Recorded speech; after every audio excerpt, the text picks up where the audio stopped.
Chapter next lost spring, इसका हम करने वाले हैं पार्ट 2 आज। पार्ट 2 कौन सा था? मुकेश की स्टोरी है। इससे पहले मैंने आपको चैप्टर एक्सप्लेनेशन पार्ट 1 का भी दिया है। पार्ट 1 स्टोरी थी साहिब आलम की, राइट। सो अब हम करते हैं पार्ट 2, मुकेश की स्टोरी है। चैप्टर इस तरीके से है, Mukesh insist on being his own master. So जहां इस लॉस्ट स्प्रिंग में, इसकी थीम में अगर थोड़ा सा आपको दोबारा रिवाइज कराऊं तो ये लॉस्ट स्प्रिंग का मतलब है, स्प्रिंग आपका रेजोनेट कर रहा है आपकी जो चाइल्डहुड फेज होती है, एक ह्यूमन बीइंग की जो चाइल्डहुड फेज है वो सबसे प्यारा फेज होता है। तो और जो हमारे सीजन्स हैं उसमें स्प्रिंग सबसे प्यारा सीजन होता है, राइट। तो उस फेज को, जब वो फेज हमारा बच्चों का चाइल्डहुड फेज जो होता है, जब वो पॉवर्टी की वजह से बर्डन हो जाता है और आपको पैसे कमाने के लिए इधर उधर काम के लिए भेज दिया जाता है, तो उसके ऊपर ये दो पार्ट्स हैं, दो बच्चों की स्टोरी है लॉस्ट स्प्रिंग। यानी कि वो पॉवर्टी की वजह से अपने बचपन को भूल के जो उनका पैसा कमाना है उसके बर्डन में आ गए हैं, राइट। तो यहाँ पे जो मुकेश की स्टोरी है, मुकेश कह रहा है कि वो अपने फेट का खुद मास्टर होना चाहता है। ये नहीं कि जो भाग्य में लिखा है, जो भगवान ने दिया है वो ही हम करेंगे, राइट। तो इस स्टोरी में जैसे मुकेश की दादी बार बार बोलती हैं कि ये हमारे कर्माज है, हमारे यहाँ ट्रेडिशनली बहुत सारी जनरेशन से बैंगल मेकिंग में हम काम करते आ रहे हैं और आगे आने वाली जनरेशंस भी वही करेंगी, क्योंकि हम अपने बच्चों को कुछ और इसके अलावा दे ही नहीं सकते हैं।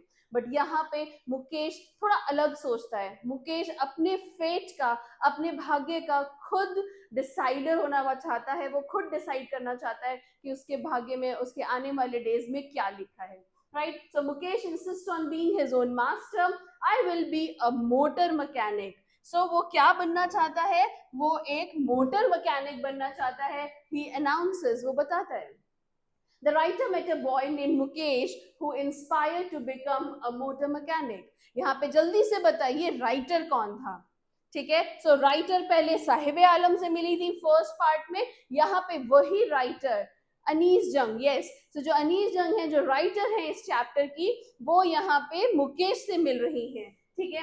Do you know anything about cars? अब वो पूछती है तुम्हें कार्स के बारे में कुछ पता भी है?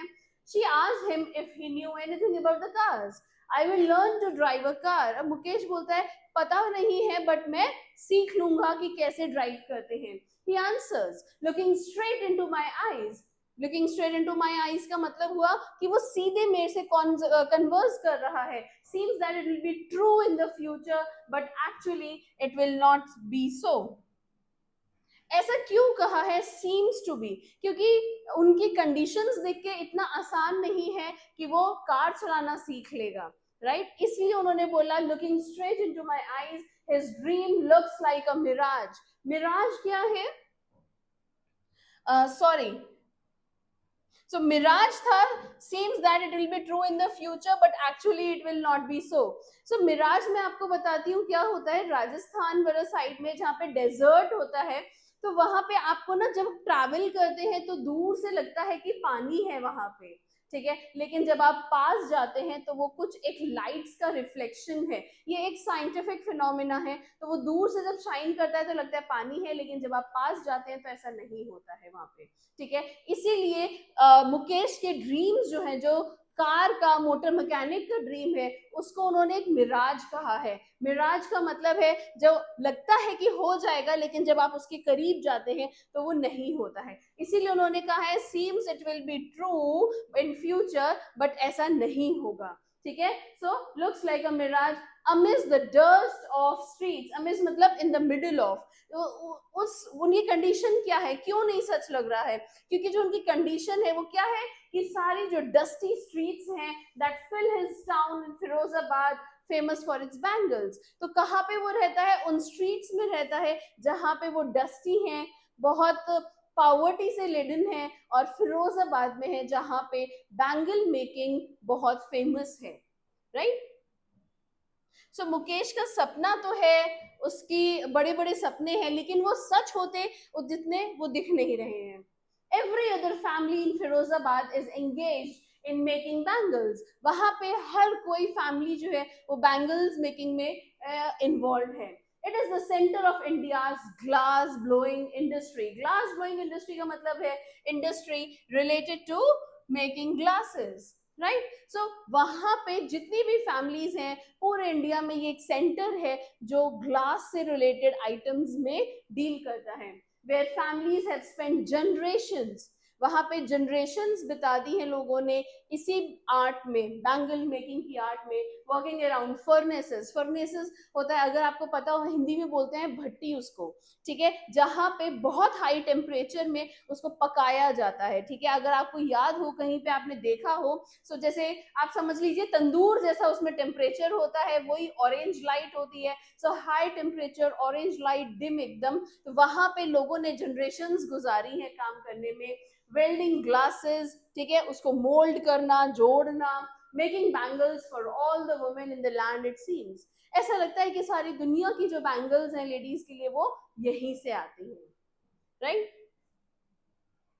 सो कितना ज्यादा हेवी वहां पे काम होता है कि सारी दुनिया की बैंगल्स वहीं से आ रही है। Now Mukesh family is among them. Mukesh की फैमिली भी उन्हीं में से एक है। None of them know that it is illegal for children like him to work in the glass furnace. किसी को भी पता नहीं है कि बच्चों के एज में वहां पे काम करना इलीगल है with high temperatures, क्योंकि वहां पे हाई टेम्परेचर है। In dingy cells, dingy मतलब होता है डार्क एंड डिम, तो वहां पे डार्क है, लाइट्स नहीं है, ठीक है, तो वहां पे काम करना, क्योंकि इतनी इनह्यूमन कंडीशंस हैं, वेंटिलेशन नहीं है, लाइट कम है, ठीक है, सैनिटरी और उन सब की भी कोई प्रॉपर फैसिलिटीज नहीं है, प्रॉपर ड्रिंकिंग वाटर नहीं है, so it's not considered as a safe place for children and women to work over there, ठीक है। So that is why they say कि वो इलीगल है। In dingy cells without air and light, that the law, if enforced, could get him and all those 20,000 children out of the hot furnaces.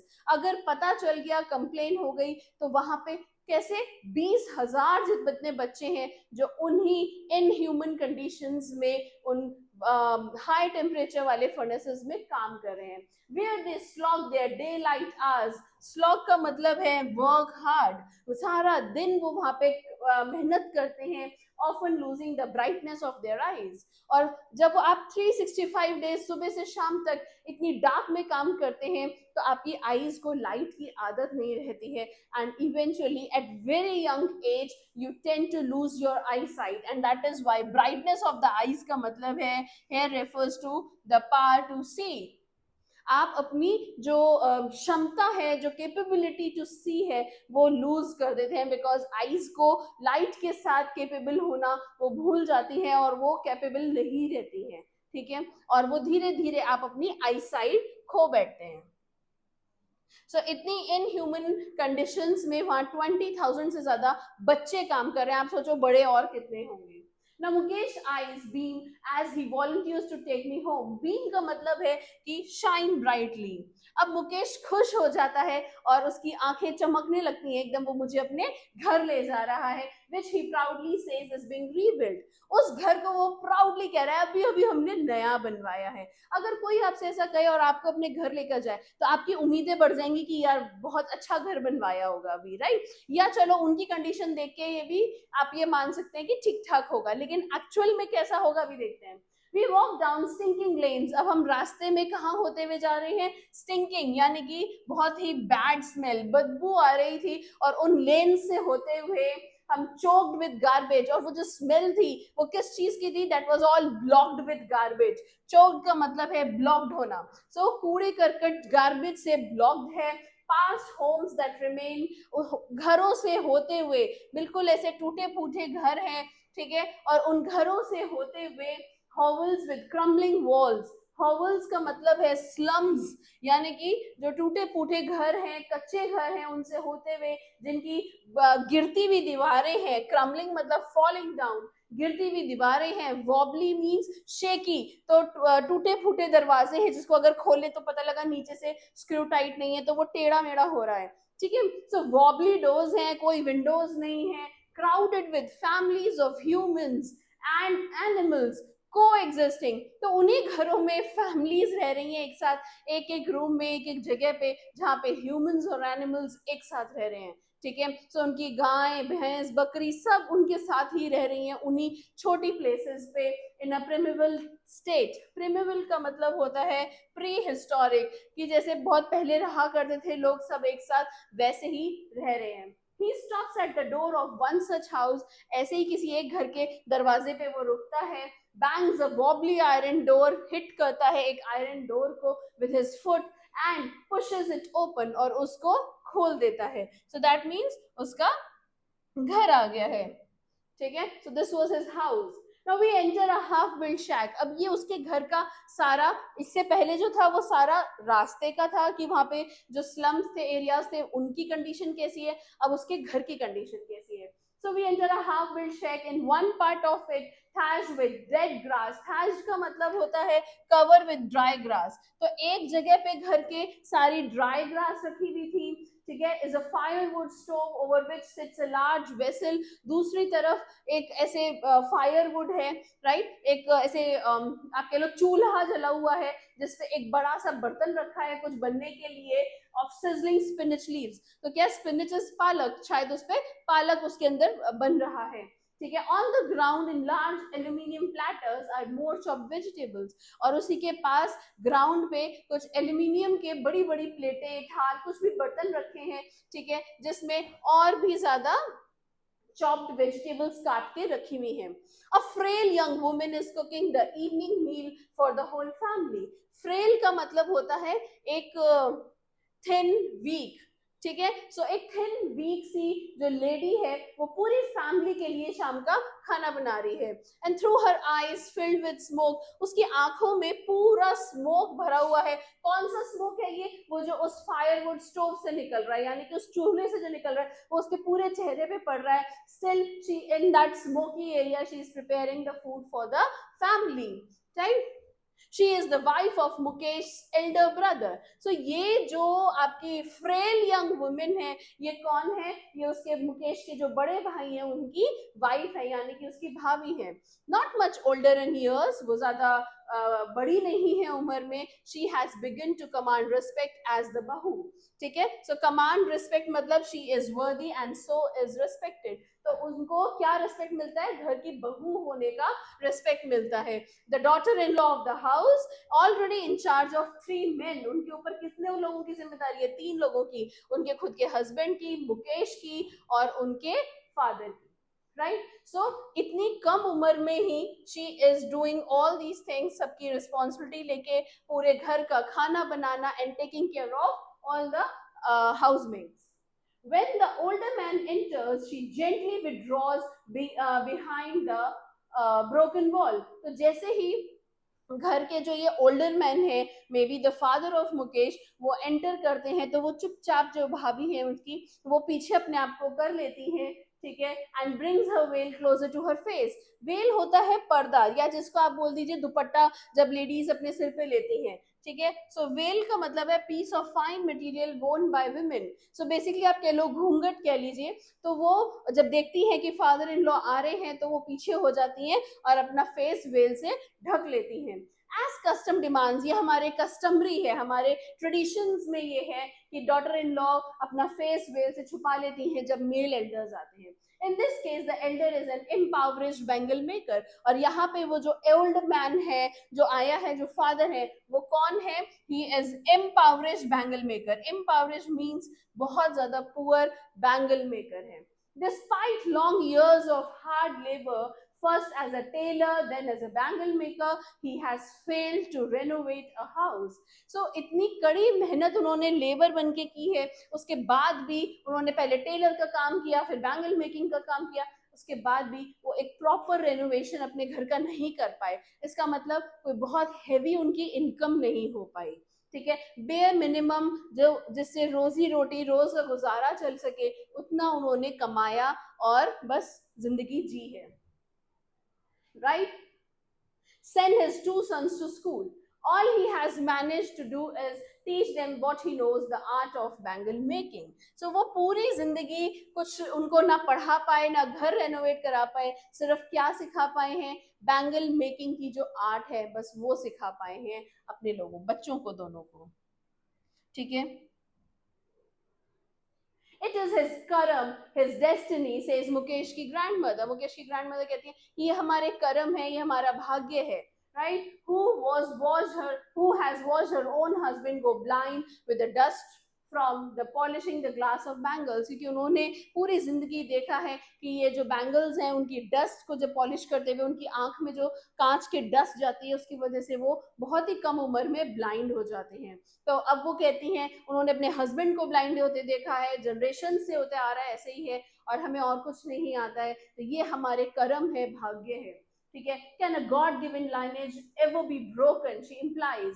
God given lineage का मतलब होता है एक profession carried out through generations. Right. So God given lineage मतलब जो भगवान ने ही ऐसा साधा है कि हमें जनरेशन से ऐसे यही काम करने आना है, तो उस लाइन को क्या भला कोई तोड़ सकता है. ठीक है. एक तो ये हमारी जनरेशंस करती आ रही है, ऊपर से भगवान ने भी ऐसे ही लिखा है. सो ये उनकी दादी का ऐसा मानना है. राइट. ये उनका बिलीफ है. Born in the caste of bangle makers, they have seen nothing but bangles. अब बैंगल्स इस कास्ट में ही वो पैदा हुए, तो उन्होंने बैंगल्स के अलावा और कुछ देखा ही नहीं है. In the house, in the yard, in every other house, घर के अंदर, बाहर, यार्ड में, सब जगह उन्होंने क्या देखा है? बैंगल्स ही बैंगल्स देखी है. ठीक है. एवरी स्ट्रीट इन फिरोजाबाद, सब जगह, हर गली में आप जाएंगे तो यू विल फाइंड कि वहां पे बैंगल्स बन रही हैं. राइट. स्पाइरल्स ऑफ बैंगल्स, जो स्पाइरल्स गोल गोल बैंगल्स हैं, कभी वो गोल्ड कलर की हैं, ग्रीन है, रॉयल ब्लू, पिंक, पर्पल, हर कलर की, every colour born out of the 7 colours of the rainbow. Rainbow के 7 कलर्स से जितने भी कलर्स बन सकते हैं, हर कलर की जो बैंगल्स हैं वो आपको यहाँ स्ट्रीट्स पे मिल जाएंगी. लाई इन मोन्स इन अनकेम्प्ड यार्ड्स. मोन्स का मतलब होता है हीप्स. सो इस तरीके से हीप्स में, जैसे आप देख रहे हैं यहाँ पे, सो एक के ऊपर एक हीप्स में वहां पे बैंगल्स पड़ी हैं. अनकेम्प्ड यार्ड्स मतलब जिनकी कोई केयर भी नहीं कर रहा है, इतनी ज्यादा अमाउंट में, क्वांटिटी में वहां पे वो पड़ी हुई है. Right. Are piled on 4 wheeled hand carts, जो वहां पे वो बगीज हैं, हैंड कार्ड्स हैं. ठीक है. रेडियां हैं वहां पे, जो कार्ड्स हैं जिनको लोग बाग हाथों से चलाते हैं, उसमें वो अनकेयर तरीके से पड़ी हुई हैं. Pushed by the young men along the narrow lanes of the shanty town. shanty town का मतलब है जहाँ पे छोटे छोटे हाउसेस हैं, हट्स हैं, उन गलियों में ले जाके उनको वो लोग बेचते हैं यंग मैन. ठीक है. तो इतनी ज्यादा क्वांटिटी में जब आपके वहां पे, इनके यहाँ फिरोजाबाद में बैंगल्स बनती हैं.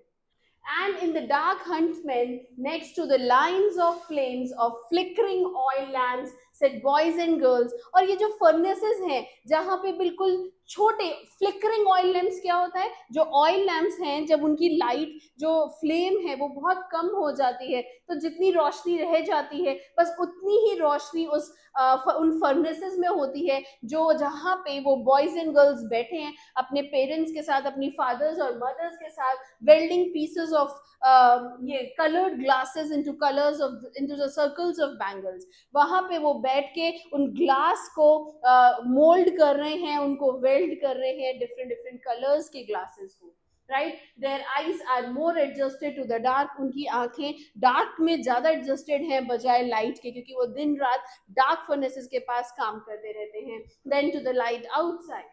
That is why they often end up losing their eyesight before they become adults. और adults होने से पहले ही वो अपनी eyesight खो बैठते हैं. क्यों? क्योंकि सारा दिन तो वो उन dingy lights में काम करते हैं, dim lights में काम करते हैं. Savita, a young girl in a drab pink dress. तो ये जो सविता है ये कौन है? एक छोटी सी बच्ची है, लेडी है, एक गर्ल है. ठीक है. वो एक पिंक ड्रेस में है, sits alongside an elderly women. एक बड़ी लेडी के पास बैठी है, soldering pieces of glasses. Soldering मतलब जोड़ रही हैं उन्हीं पीसेस ऑफ ग्लासेस को. As her hands move mechanically, उसके जो हैंड्स हैं वो बहुत ही मैकेनिकली, बिल्कुल जैसे टोंग्स जो है किसी मशीन पे काम करते हैं, इसी तरीके से सविता के हाथ भी मैकेनिकली चल रहे हैं. I wonder if she knows the sanctity of the bangles. मतलब मैं ये सोच भी नहीं सकती कि क्या ये जो बच्ची है इसको इन बैंगल्स की सैंक्टिटी, उनकी प्योरिटी, उनका जो मैसेज है, सैंक्टिटी का मतलब है the state of being sacred. ठीक है. कि ये जो बैंगल्स हैं जिसपे वो काम कर रही है वो कितनी पवित्र है, कितनी होली है. ठीक है. कितनी सेक्रेड है. क्या इस बच्ची को ये पता भी है? ठीक है। It symbolizes an Indian women सुहाग ऑस्पिशियसनेस इन मैरिज। ये क्या दिखाता है कि सुहाग का की निशानी है, ऑस्पिशियसनेस है। ऑस्पिशियसनेस मतलब गुड ओमेन, लक, ठीक है। तो ये उसकी निशानी है। क्या ये बात सविता को पता है? It will dawn on her suddenly one day. Dawn का मतलब है कि उसको भी, शी विल रियलाइज, एक दिन उसको भी रियलाइज होगा। कब होगा? When her head is draped with a red well. उसका जो हेड है वो एक घूंघट से, लाल रंग के घूंघट से ढक जाएगा। विद रेड, उसके हाथों पे रेड हीना यानी कि मेहंदी लगेगी। And red bangles rolled on to her wrist. और जब वो जो बैंगल्स हैं वो उसकी रिस्ट में आएंगी, she will then become a bride, वो तब bride बनेगी। So like the old women beside her who became one many years ago, बिल्कुल उसी तरह से जैसे उनके बराबर में एक ओल्ड लेडी है जिन्होंने आज भी बैंगल्स पहनी है क्योंकि वो पहले कभी एक दिन ब्राइड बनी थी। Right, so Cecil has bangles on her wrist but no light in her eyes, लेकिन उनकी आंखों में वो चमक नहीं है, वो जीने का वो अंदाज नहीं है। राइट, ओके एक वक्त शेर भर खाना भी नहीं खाया, शी सेज, कि मतलब पेट भर के एक टाइम की रोटी भी पूरी नहीं खाई है। In a voice drained of joy, पूरी खुशी उनकी आवाज से जा चुकी है, कोई खुशी नहीं है उन्हें। She has not even enjoyed even one full meal in her entire life time, that's what she has reached. क्या पाया है उन्होंने इतने सालों में कि एक टाइम का खाना भी नहीं खा पाए हैं। Her husband an old man with a flowing beard, उनके हस्बैंड कौन है? वो दाढ़ी सी फ्लोइंग बियर्ड वाले हैं। I know nothing except bangles, वो क्या बोलते हैं कि मुझे बैंगल्स के अलावा कुछ पता ही नहीं है। All I know have done is make a house for the family to live in. मैंने क्या किया है इतने सालों में? सिर्फ एक ये कि घर बना दिया मैंने जिसमें मेरा परिवार पूरा रह सके, और इसके अलावा मैं कुछ नहीं कर पाया हूँ। Hearing him, one wonders if he has achieved what many have failed in their lifetime. इनको सुन के तो ऐसा लगता है कि इन्होंने चलो वो तो अचीव किया जो पूरी जिंदगी में लोग बात कर ही नहीं पाते हैं। घर पूरी जिंदगी नहीं बना पाते, बट एटलीस्ट इन्होंने एक घर बना दिया। He has a roof over his head. उनके सिर पे कम से कम छत तो है रहने के लिए। The cry of not having money to do anything except carry on the business of making bangles, not even enough to eat. So क्या उनके साथ प्लाइट क्या रही है? खाने को पूरा नहीं है, रहने के लिए ढंग से नहीं है, अपने बच्चों को पढ़ा नहीं पाए हैं, पेट भर के खाना नहीं है, ठीक है। ये सब उसके आगे पीछे ही उनकी दुनिया घूम रही है। The young man echo the lament of their elders, और सारे दिन जो उनके यंग मैन हैं, जो बच्चे हैं, वो यही बातें करते हैं क्योंकि उनके जो बड़े बूढ़े हैं उनको वो यही कहते सुनते हैं। इन्हीं के आसपास उनकी बातें हैं सारी। Little has moved with time, समय के साथ बहुत कम चीजें बदली हैं। It seems in Firozabad years of mind numbing toil, यानी कि जो हार्ड वर्क है, माइंड नंबलिंग मतलब जो बोरिंग काम उन्होंने इतने सालों से लगातार करते आए हैं, killed all initiative and the ability to dream. उस हार्ड वर्क ने उनको इतना तोड़ दिया है कि अब वो कोई नया काम करने का इनिशिएटिव ले ही नहीं पा रहे हैं। Right, why not organise yourselves into a cooperative, वो कहती है कि अपने आप को आप एक कोऑपरेटिव में क्यों नहीं सब इकट्ठे होके एक कमिटी बनाइए, कोऑपरेटिव बनाइए। आई आस्क, यानी कि अनीस जंग जो है वो पूछ रही है एक ग्रुप ऑफ लोगों से, ग्रुप ऑफ पीपल से, वो have fallen into the vicious circle of middle man, क्योंकि ये लोग ना मिडिल मैन के, जो ब्यूरोक्रेट्स, पॉलिटिशियंस, ठीक है, पुलिसमैन, ये सब ब्यूरोक्रेट्स हैं। ब्यूरोक्रेट्स होते हैं जो गवर्नमेंट ऑफिशियल्स होते हैं, तो इनके चंगुल में फंस गए, इनके विशियस सर्कल में फंस गए हैं। तो अनीसन बोलती है कि तुम लोग अपनी कमेटी क्यों नहीं बनाते हो, who have trapped their fathers and forefathers। तो ये जवाब देते हैं, even if we get organized, we are the ones who will be hauled up। अगर हम ऐसा कर भी ले तो हमें क्या करेंगे? हॉल्ड अप मतलब हमें ड्रैग करेंगे, हमें लेकर चले जाएंगे, पुलिस मारेगी और हमें जेल्स में ले जाएगी और हमें किसी ना किसी इलीगल केस में डाल देगी। There is no leader amongst them, उनके बीच में कोई लीडर ही नहीं है। No one who could help them to see things differently, जो उन्हें बता सके कि इस तरीके से नहीं, इस तरीके से कर सकते हैं, कोई गाइड करे, कोई उनका साथ दे।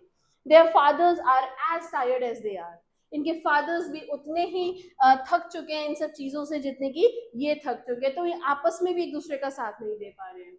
They talk endlessly in a spiral that moves poverty to apathy to greed to injustice. इनके आसपास बातें किस चीज पे घूमती हैं? सिर्फ पावर्टी, अपैथी, ग्रीड और इनजस्टिस। इन चार चीजों के आसपास एक विशियस सर्कल में ही इनकी जिंदगी घूम के रह जाती है।